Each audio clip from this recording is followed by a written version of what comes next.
I'm gonna say this one time. Bitch, you touch my daughter. Bitch, you touch my daughter again. You gonna have to get your mama, your daddy, your uncle, and whoever. They go for left on her. You scared, huh? And you recording.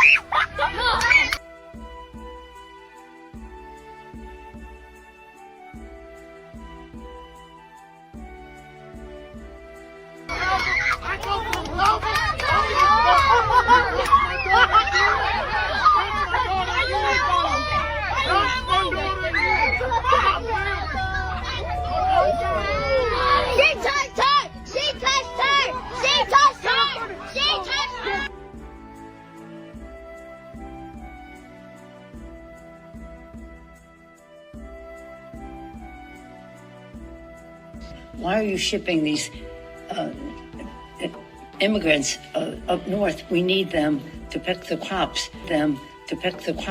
We need them to pick the crop. We need them to pick the crops down here. White family worth is 69 times more than that of black families. Given this disparity, how can you argue that racism is not a driving factor in income inequality? Because it has nothing to do with race and everything to do with culture. When you have a culture that doesn't, and when they black people won't go get the facts. They black people won't go get the facts. You know what? Explain to me. You explain to me why black kids aren't graduating high school. And I get so tired of us blaming the white man. White man is not our problem. We are our problem. We kill more of each other than any other group. Explain that one to me. Explain to me why black kids are shooting each other in rates significantly higher. Can you count, suckers? Than whites are shooting each other. Explain to me why 13% of the population is responsible for 50% of the murder. Explain to me why the number of black kids in prison, not for innocent reasons, not for walking down the street and getting pulled into a prison, is so high. Explain, if it has nothing to do with culture, explain to me why the single motherhood rate in the black community jumped from 20% to 70% in the same course of time that the civil rights movement has made such tremendous strides. Is America more racist now than it was in 1960? And if it is, please explain to me how that happened.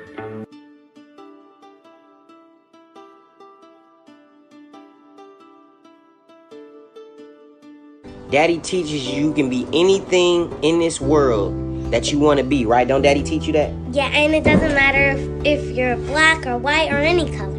Doesn't matter if you're black, white, brown, yellow, right? Black. And how we treat people is based on who they are and not what color they are. And if they're nice and smart.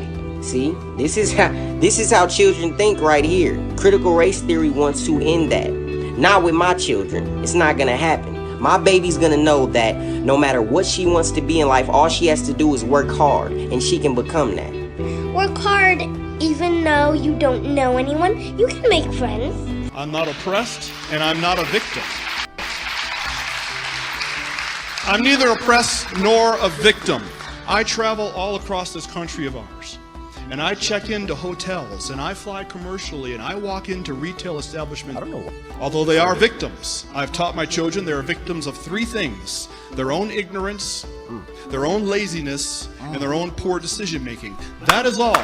They are victims. I've taught my children they are victims of three things: their own ignorance, their own laziness, and their own poor decision making. Racism in America would by and large be dead today if it were not for certain people and institutions keeping it on life support. And sadly, very sadly, one of those institutions is the American education system. I can think of nothing more damaging to a society than to tell a baby born today that she has grievances against another baby born today simply because of what their ancestors may have done 2 centuries ago. There is simply no point in doing that to our children. Putting critical race theory into our classrooms in part does that. Putting critical race theory into our classrooms is not combating racism, it's fanning the flames of what little embers are left. Solution: let racism die the death it deserves, and let's keep living the life of the country that we are. Thank you. And that's the word white privilege. You know why that bothers me? That is a attack on who I am. To say that I work hard and do things, and because somebody else has another skin color, somehow they're gonna benefit or do better than me. That's a lie from the pit of hell. But that's not the most important. That's just me talking. The most important of that word is that you're spitting in the face of God. How dare you think that a man or a woman or melanin can have a privilege over what God can do in your life? I'm not sure what God anybody in here serve, but the God I serve can overcome anything. There is no color in the kingdom of God. I'm not sure what God anybody in here serve, but the God I serve can overcome anything. There is no color in the kingdom of God. I'm going to take a different tack from beginning.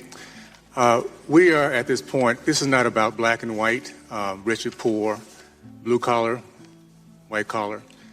We're fighting for the heart and soul of our nation.